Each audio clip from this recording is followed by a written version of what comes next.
Hola estudiantes, hoy damos inicio al tema de inflación y con él mirar cómo se mide o aprender cómo se mide la tasa de inflación. Recordemos que venimos del tema de conceptualizar el Producto Interno Bruto y conocer sus diferentes formas de medición. Así que damos paso al tema de los precios dentro de una economía y teniendo en cuenta que pudieron visualizar, o el objetivo era que visualizaran inicialmente el tema de qué es la inflación, qué la causa, por qué es importante controlarla, cómo se controla, cómo se mide y qué es la hiperinflación. Se les va a hacer mucho más fácil entender los conceptos que vamos a ver a través de esta clase grabada, que sobre todo van enfocados al tema de medirla y que aprendan a medirla. Entonces, como vimos dentro de estos videos que están aquí enumerados también, fueron hechos o son hechos por el Banco de la República, que es el ente encargado, como vieron en uno de estos videos, un ente independiente del gobierno, encargado de manejar todo el tema de los precios a nivel nacional, para poderlo controlar, porque ya aprendieron por qué es importante controlarlo o por qué es importante controlar la inflación, pues es una medida de nuestro poder adquisitivo. De esta forma, entonces vamos aquí a redondear o a recapitular la definición de inflación. Entonces, como lo vimos, la inflación es un aumento del nivel general promedio de los precios de los bienes y servicios en la economía. ¿Qué debemos tener en cuenta en esta definición? Entonces, la inflación no significa que todos los precios de los bienes y servicios de la economía aumentan durante un periodo dado, ¿cierto? No, que no todos, ¿cierto? O que todos, por así decirlo. Esto tiene una medida que es una canasta mínima, esencial, vital, que también lo pudieron ver o más o menos las contextualizaron en los videos. Y también tener en cuenta que la inflación no es el aumento del precio de un solo bien, ¿cierto? Entonces ahí partimos los extremos. No significa ni que todos los precios de los bienes hayan aumentado, ni que un solo precio de un solo bien o servicio, para que queden claro que los extremos no se cumplen. Y ya vamos a ver más adelante dentro de lo que ustedes van a investigar, que es dado una canasta definida cómo se mide este nivel promedio general de los precios. Entonces, ¿cuáles son las definiciones asociadas al comportamiento de la inflación? La hiperinflación, que ya la vieron en los videos, que es cuando en periodos suceden incrementos rápidos en el nivel general de precios de los bienes y servicios de la economía. Y puede ocurrir también todo lo contrario, que se llama la deflación, que es la disminución promedio del nivel de precios de los bienes y servicios de la economía. Entonces ahí tenemos cómo se puede comportar ante aumentos rápidos o incrementos rápidos en el nivel general de precios o disminuciones en el nivel de precios de bienes y servicios. ¿Cómo se mide la inflación? Entonces, la medida más importante de la inflación es el índice de precios al consumidor, que la vieron en los videos eh, anteriores. Esta es donde se define la canasta mínima básica, que ya lo vamos a consultar más adelante. El índice de precios al productor y el deflactor del PIB, que ya vimos su formulita cuando explicábamos Producto Interno Bruto, que es el PIB nominal sobre el PIB real. Entonces, ¿qué es el IPC? El índice de precios al consumidor es una medida del promedio de precios que pagan los consumidores por una canasta fija de bienes y servicios de consumo. Este indicador permite medir la variación porcentual promedio de los precios al por menor entre dos periodos de tiempo. Recordemos que siempre trabajamos en modelos estáticos en un periodo de tiempo definido. ¿De qué? Pues de un conjunto de bienes y servicios que los hogares adquieren para su consumo. En pocas palabras, este es el índice de precios al consumidor. El cálculo del IPC se revisa o ha sido revisado en varias ocasiones por el DANE. ¿Con qué propósito? Pues mantener la confiabilidad de la realidad económica y social del país. Entonces el DANE, que es el Departamento Administrativo Nacional de Estadística, implementó a partir de enero de 2019 una nueva estructura de medición del índice del IPC. Esta canasta es la que se utiliza para el cálculo del comportamiento de los precios y la que se seguirá utilizando durante los próximos 10 años. Cada 10 años replantean esta canasta. Y tiene como base de referencia el mes de diciembre de 2018, ¿cierto? Es un mes base para poder hallar esta canasta mínima. Entonces, esta actualización metodológica se basa en los lineamientos descritos en el manual del IPC, Teoría y Práctica, del Fondo Monetario Internacional, de la Organización de Países, de la ONU y del Banco Mundial. Es una metodología ya implementada por varios países y que la cogimos, o la cogió el país, a través del DANE en 2019. Entonces, es tarea de ustedes buscar la actualización metodológica en Colombia. ¿Dónde lo pueden hacer? En esta página que les muestro acá, que es el Observatorio de Desarrollo Económico.gov.com, consumo y precios IPC, actualización metodológica en Colombia. Y también para entender, lo van a buscar en el DANE, ¿cierto? A través del link que observamos acá y que solito cuando entran a la página del DANE puede ver metodología del índice de precios al consumidor. Ahí van a ver que está dado por unos bienes y servicios que son casi de consumo básico de los hogares. Entre ellos está la alimentación, el vestido, la vivienda, los servicios recreativos, los servicios educativos, los servicios de salud. ¿Cómo se calcula? El cálculo del IPC se halla de la siguiente forma. Entonces aquí, como numerador está el costo de la canasta a los precios del periodo corriente, sobre el costo de la canasta a los precios del año base por 100. Esta es la forma en que se calcula el IPC. Entonces ya vimos que para 2019 la metodología, el año base es diciembre o los precios del año base que son 2018. Luego de que se tiene este IPC, que cada mes lo vemos y buscamos en las noticias, siempre nos van a decir el índice de precios de consumidor en el mes de agosto fue tanto, de septiembre fue tanto, para diciembre de 2019 terminó en tanto el índice de precios al consumidor. Entonces, este índice de precios al consumidor nos va a permitir hallar la tasa de inflación. ¿Que cómo se mide? Pues es la variación de un periodo a otro del índice de precios al consumidor y es la siguiente fórmula. Es una tasa de crecimiento como tal, ¿cierto? Entonces, ¿qué nos dice? La tasa de inflación de este periodo que yo quiero, o para hallar la tasa de inflación de un periodo específico que yo quiero, pues es el IPC en ese periodo específico menos el IPC del periodo anterior sobre el IPC del periodo anterior, pues por sí, porque es una tasa. Y aquí vemos la formulita de tasa de crecimiento. Final menos inicial sobre inicial. La formulita sencillita. ¿Cómo se presenta o cómo suele medirse el tema de la inflación? Lo podemos hacer como una variación mensual que mide la variación promedio del nivel de precios de un mes a otro. Entonces, aquí la relación del IPC que se utiliza es el mes de referencia con el IPC del mes anterior por 100. Entonces ahí estamos diciendo que estamos hallando la tasa de inflación mensual.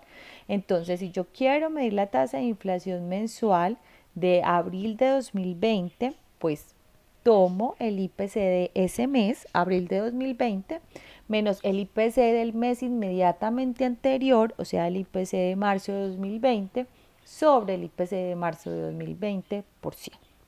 Ya, así hallamos la tasa de inflación mensual. Variación año corrido. ¿Qué quiere decir? Pues mide la variación promedio del nivel de precios en lo que va del año que yo quiero medir. Esta relación ¿qué tomo yo para medir esta relación? El mes de referencia con el IPC del mes de diciembre del año anterior por 100. Cuando yo quiero ver si estamos, por ejemplo, o medir la tasa de inflación del año corrido, es decir, lo que va de enero a marzo o lo que va de enero a septiembre, si quisiera medirlo de esta forma, entonces, en este caso, si es de enero a marzo, pues yo qué hago? El mes de marzo menos el IPC de diciembre del año anterior, es decir, 2019, sobre el IPC de diciembre de 2019. Si quisiera medirlo a septiembre, entonces, ¿qué sería? El IPC del mes de septiembre menos el IPC del mes de diciembre de 2019 sobre el IPC de 2019. Y así mido yo la variación del año corrido al mes que quisiera medirlo. Y también se puede hallar la variación mensual anualizada. ¿Qué quiere decir? La variación promedio de los precios entre el mes de referencia y el mismo mes del año inmediatamente anterior. Es decir, yo quiero saber cómo se comportó la tasa de inflación en el mes de septiembre respecto a septiembre de 2020 respecto a septiembre de 2019. En este caso, para el ejemplo, se midió la tasa de inflación, o si se quiere medir la tasa, de inflación anualizada a marzo de 2020. ¿Cómo aplico la fórmula? Sí, entonces yo digo que es el IPC de febrero de 2020 menos el IPC de febrero de 2019 sobre el IPC de febrero de 2019 por 100. Que aquí, tasa de inflación analizada a marzo de 2020.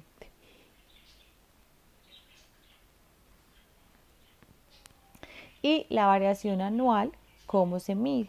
Pues obviamente esta variación lo que intenta es medir la variación promedio del nivel de precios de un año. En este caso, ¿cómo hallo esta relación? Pues el IPC del mes de diciembre del año de referencia con el IPC del mes de diciembre del año anterior. Es una tasa de crecimiento por 100. Y así yo mido la tasa de inflación anual de 2019. El IPC de diciembre de 2019, si quiero medir el del año anterior, menos el del año anterior a este, IPC de diciembre de 2018, sobre el IPC de diciembre de 2018. Entonces, recordando y retomando, ¿cómo se mide el IPC? Sí, el IPC se mide como el costo de la canasta, los precios del periodo corriente, sobre el costo de esa canasta, que ustedes ya van a ver cuando investiguen en el DANE cómo se forma esta canasta, a los precios base del año, a los precios del año base por 100. Entonces, recordamos, en pocas palabras, las fórmulas con las que inicié antes de mostrar cómo se halla la inflación mensual corrido, anualizada, mensual. Entonces, la tasa de inflación se mide como la variación de un periodo a otro del IPC de la siguiente forma, ¿cierto? El IPC del periodo que estoy midiendo menos el IPC de ese mes, del mes que quiero medirlo, del año en que quiero medirlo, sobre ese mismo IPC, ¿cierto? Según ya vimos, si quiero mensual corrida, anualizada, mensual anualizada, entonces es según lo que vaya a medir o a comparar o a analizar o a estudiar. ¿Qué vamos a ver aquí? La tasa de inflación vía IPC para Colombia del 2010 al 2019. Entonces, aquí que vemos, estas banditas nos están mostrando el límite superior impuesto por ese ente de control o agente de control de los precios que es el Banco de la República y el límite inferior que también es dado por hechos, según estudios, según análisis del comportamiento de toda la economía. ¿Qué vemos acá? Bueno, y esta es la meta que el Banco de la República instaura para mantenerla y así poder saber si está muy arriba los precios, muy abajo el índice de precios al consumidor, qué es lo que está pasando y qué acciones tienen que tomar ellos para poder controlarlo. Entonces, ¿qué vemos aquí? Del 2010 al 2013, la inflación estuvo muy controlada, ¿cierto? Entre el límite superior y el límite inferior de la meta esperada del Banco de la República. ¿Qué vemos acá? Que en el 2016, ¿cierto? Presentó un aumento muy grande de la inflación. ¿Qué pasó aquí? Entonces, hay que mirar qué estaba pasando en ese momento en Colombia para ver por qué los precios o por qué la inflación, perdón, tuvo un aumento tan elevado de los precios. Alguna crisis que vino y nos aporrió en esos tiempos. Entonces, lo que nos va a mostrar esto es que cuando el índice de precios al consumidor sube tan alto, se suele perder poder adquisitivo. Entonces, y aquí lo vemos entre 2016, en el mes de enero, hasta casi terminando 2016, empezó a bajar y a controlarse para 2017, 2018, 2019. ¿Qué sucede? ¿Por qué pueden controlarlo? Porque el Banco de la República toma a través de sus instrumentos de política monetaria, puede actuar y esto se llama tasas de interés y esto se llama si pueden o si necesitan sacar o ingresar dinero a la economía para poder restablecer ese IPC o ese nivel de precios dentro de ella. Y como lo vemos aquí, a 2019, finales de 2019, aún estaba controlada. Hay que ver en este año, en términos de pandemia, cómo se ha comportado este nivel de precios o el IPC. Eso va a estar como trabajo de ustedes en el taller de variables agregadas. Bueno, existe otra forma de medir lo que es el deflactor del PIB o índice implícito de precios del PIB, que como ya lo vimos en el Producto Interno Bruto, es el producto nominal sobre el producto real. Entonces, este se define como los precios de todos los bienes y servicios producidos en el país, es decir, aquí lo vemos a través de la fórmula del gasto, que es el consumo, la inversión, las compras del gobierno y exportaciones netas. Entonces, ¿qué pasa con el deflactor del PIB? Es el indicador más general de la inflación o deflación, dado que considera todos los precios de los bienes y servicios finales. Recordemos que el Producto Interno Bruto mide toda la producción de bienes y servicios de una economía. Entonces, este indicador muy depurado dice que tiene en cuenta toda esta producción y con ellos sus precios. Entonces, ¿y qué hace? Elimina las duplicidades que generan ciertos productos que actúan como insumos en la producción de otros bienes finales. Recordemos que yo solamente tengo en cuenta, o solo se tiene en cuenta, perdón, la producción de bienes finales, es decir, esos que llegan al consumidor final. Porque si los tomamos en cuenta en los que se utilizan en la producción y nuevamente cuando llegan al consumidor final, pues estaríamos teniendo doble contabilidad o se aumentaría el PIB. Entonces, por eso, a través de este enfoque, que es el del gasto, hace que sea más, como lo dice aquí, se depure más el tema de que pueda aumentarse por doble contabilidad. Es decir, porque no se eliminen de este productos que actúen como insumos. Entonces, ¿cómo se halla el deflactor del PIB o índice implícito de precios del PIB? Pues como lo vimos en la clase del Producto Interno Bruto, es el PIB nominal en el periodo que lo esté hallando sobre el PIB real en ese periodo que lo esté hallando por 100. Simple. Y esto nos permite hallar también la inflación dentro de la economía. La tasa de inflación, con base en el deflactor del PIB, se calcula como la variación porcentual de un periodo a otro del deflactor del PIB. ¿Cómo? Así, tasa de inflación en un periodo determinado, pues tomo el deflactor del Producto Interno Bruto de ese periodo menos el deflactor del Producto Interno Bruto del periodo que quiero analizar sobre el deflactor del Producto Interior Bruto que quiero analizar, mostrando una tasa de crecimiento final menos inicial sobre inicial por 100. ¿Listo? ¿Qué diferencias hay entre el IPC y el deflactor para hallar la tasa de inflación? Pues que el IPC habla o trabaja en términos de índice de pesos fijos, mientras que el deflactor es un índice de pesos variables. ¿Qué quiere decir esto? Como esto es una canasta de bienes dados, una canasta específica de bienes dados, entonces se trabaja con los precios en ese periodo determinado.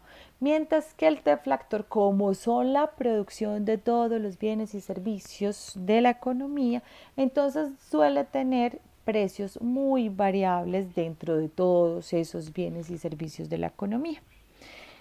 De otro lado, el IPC, vuelvo y lo repito, solo tiene en cuenta los bienes y servicios de consumo. ¿Del consumo de qué? De esa canasta específica que tiene medida a través de la metodología Aldane.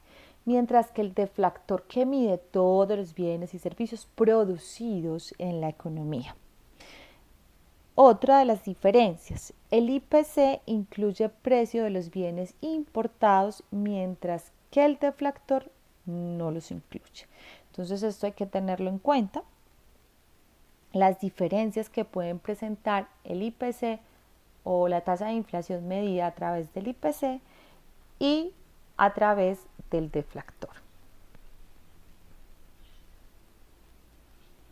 Aquí podemos ver un ejemplo de cómo fue el comportamiento de la tasa de inflación vía deflactor, que es la rayita naranjada, y vía IPC, que es la rayita azul. Entonces mira que se ven diferencias, por ejemplo aquí en el 2017 a mitad de semestre no es tanto, o todo 2017, 2018 no fue tanto la diferencia entre estos dos indicadores, pero por ejemplo 2019 presentó una diferencia muy grande entre la inflación medida por IPC y medida por el deflactor, igual que para 2011, aquí está igual y aquí presentan diferencias. Miren que tienen igual, a pesar un comportamiento muy parecido, a pesar de las diferencias, un comportamiento muy parecido. No obstante, el deflactor, teniendo en cuenta, miren que es más alto, repito, teniendo en cuenta que mide todos los bienes y servicios de la economía para estos años. ¿Qué pasa aquí? Para los años de 2013 a lo que va ahorita de corrido, mirar esos comportamientos de esos bienes que hacen parte de la canasta familiar, de esa canasta referida por la metodología de medición del índice de precios al consumidor, cómo se estaban comportando, porque ya vimos que hubo una inflación muy alta en el 2016-2017, debe ser eso que muestra tan marcado, o es eso que demuestra tan marcado alto el IPC, porque esa canasta por la que está compuesta el índice de precios al consumidor debió sostener o mantener esos precios tan altos que a través del deflactor, como mide todos los bienes y servicios de la economía, pues se comportó un poco más bajo. Entonces, ¿cuál es el mejor? A través de los dos se puede medir. Ya mostramos qué puede haber de bueno de peso en uno y en el otro. Así que son dos medidas que, aunque tienen sus diferencias, pues las dos sirven para mirar el comportamiento de los precios en la economía. Y existe otro que es el índice de precios al productor, que es ampliamente utilizado pero para la toma de decisiones específicamente en el sector empresarial porque tiene en cuenta son esos bienes y servicios que son más consumidos para producir, ¿cierto? O dentro de lo que llamamos factores de producción. Entonces el índice de precios al productor mide la variación promedio del nivel de precios de un conjunto de bienes y servicios a precios del productor o el mayoreo, porque eso es lo que busca la empresa. Al igual que con los índices anteriores, el cálculo de la inflación, ¿cómo se halla? Pues es una tasa tal cual que llamamos tasa de crecimiento que hace hallar el índice de precios al productor en el periodo específico menos el índice de precios del productor en ese periodo que quiero compararlo con el que quiero compararlo sobre el índice de precios del productor en ese periodo. Por 100. Sencillo, son tasas de crecimiento para poder hallarlo. Bueno, y ahorita sí, teniendo ya las fórmulas de cómo se mide, ¿qué es lo que pasa con la inflación y por qué es importante medir el índice de precios en una economía? Entonces, se le teme la inflación porque puede alterar de forma significativa los estándares de vida de la población como tal. Entonces, puede generar efectos importantes sobre el ingreso, sobre la riqueza, sobre la tasa de interés, entre otras variables, pero estas son las que resumen y donde más fácil y evidente se pueden ver estos efectos. Entonces, ¿qué pasa con la inflación versus el ingreso? Entonces, la inflación puede reducir el estándar de vida por la disminución del poder adquisitivo del dinero. ¿Cómo así? Pues mientras exista una tasa de inflación alta, va a disminuir en mayor proporción la cantidad de bienes que se pueden comprar con el ingreso nominal. El ingreso es como cuando hablamos del ingreso del consumidor, el salario, eso que tú tienes para adquirir los bienes y servicios en un mercado, ¿cierto? Sin embargo, el ingreso nominal no mide el poder adquisitivo. Para averiguar si la situación de una persona mejora o empeora con el tiempo, se requiere convertir el ingreso nominal en ingreso real. Recordemos lo importante de medir las variables en términos reales, porque ahí es que se puede saber si ha disminuido o no como tal. Entonces, si el IPC aumenta y el ingreso nominal permanece constante, el salario real, es decir, ese poder adquisitivo que tienes para consumir esos mismos bienes y servicios que siempre vas al mercado a conseguir, pues obviamente va a disminuir.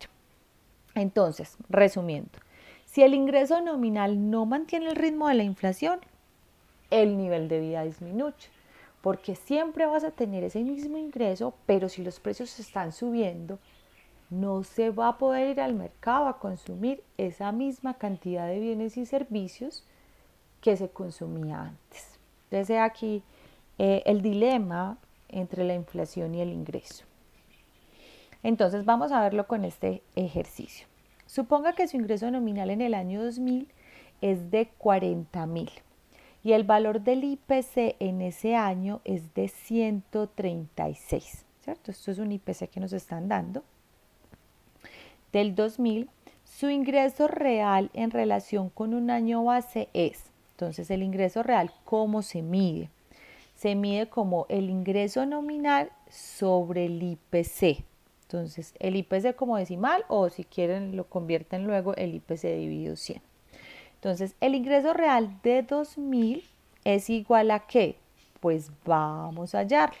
Al ingreso nominal que me dijeron aquí que era 40.000 dividido ese IPC, es decir, 1.36.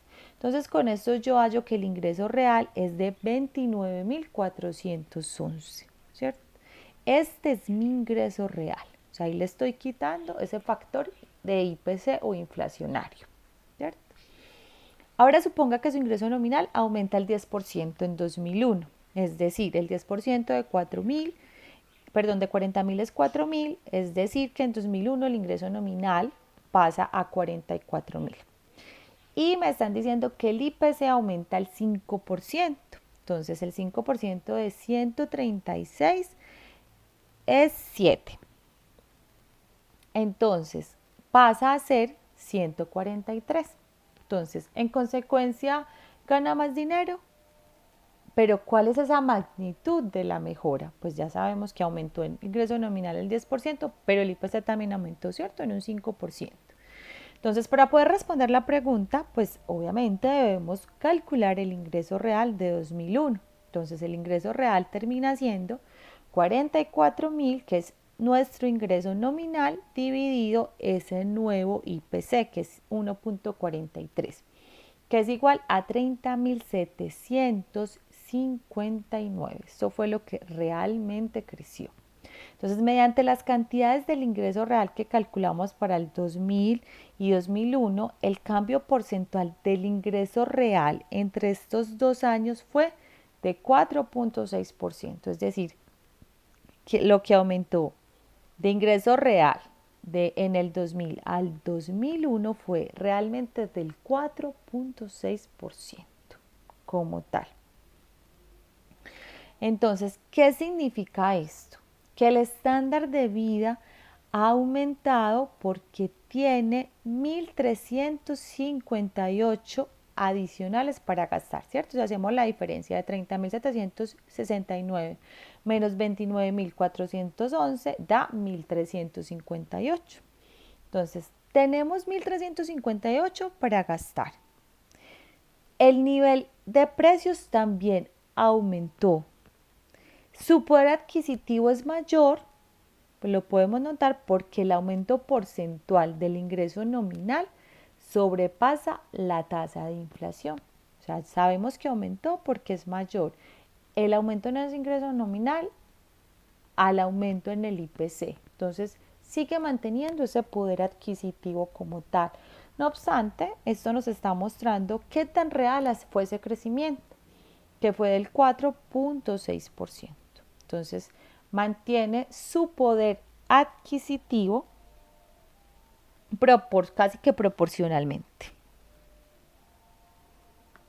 Entonces, así vemos inflación versus ingreso. Ahora, inflación versus riqueza. ¿Qué sucede? La inflación puede beneficiar a las personas poseedoras de riqueza, es decir, a los que tienen bienes raíces, acciones, bonos, cuentas bancarias, pólizas de seguro, etcétera, porque el valor de los activos tiende a aumentar cuando los precios se elevan. Pero por otro lado, o por otra parte, el efecto de la inflación sobre la riqueza castiga a la gente que no la tiene. A medida que los precios aumentan, se vuelve más difícil para las personas comprar o adquirir activos. ¿Por qué? Porque si sube ese precio, pues los que tienen mucho, entonces es como decir, si aumentara su riqueza, pero los que no tienen, va a ser mucho más difícil llegar a obtener ese activo que quieren como tal. Y el dilema ante inflación versus tasa de interés viene en que la inflación o los precios, por así decirlo, la tasa de interés es como su intercambio. Entonces, los prestatarios y los ahorradores pueden ser ganadores o perdedores dependiendo de cómo se comporte la tasa de inflación. Entonces, ¿qué necesitamos distinguir o conocer para poder analizar este fenómeno? Entonces necesitamos entender qué es la tasa de interés nominal y qué es la tasa de interés real. Entonces la tasa de interés nominal es la que está vigente en un periodo determinado, como decir corriente, la tasa de interés corriente es la tasa de interés nominal. Mientras que la tasa de interés real es esa tasa de interés nominal menos la inflación. La tasa de interés nominal siempre va a ser positiva, mientras que la tasa de interés real puede ser positiva o negativa, dependiendo del comportamiento de los precios. Recordemos que lo real es tomarlo en un periodo base como tal. Entonces, la tasa de interés real, ¿cómo se halla en este caso? Es la tasa de interés nominal menos el efecto inflación, es decir, la tasa de inflación. Y eso es lo que nos va a decir si creció o decreció la tasa de interés real. dependiendo del comportamiento de los precios. Entonces, cuando la tasa de interés real es negativa, los prestamistas y los ahorradores pierden porque el interés obtenido no mantiene el ritmo de la tasa de inflación. Es decir, está creciendo mucho la tasa de inflación mientras que la tasa de interés nominal. Por eso no es rentable para quienes prestan y para quienes ahorran, ¿cierto? Y con esto terminamos los dilemas o a lo que se enfrentan o a lo que se hace más evidente notar con los temas de inflación. Entonces, ¿qué causa la inflación cuando hay a través de la riqueza o del ingreso y a través de la riqueza, del ingreso y la tasa de interés, que son los componentes como que nos ayudan a medir esto? Terminamos con esto, el tema de inflación. Siguiente, vamos a hablar tema de desempleo. Feliz tarde para todos.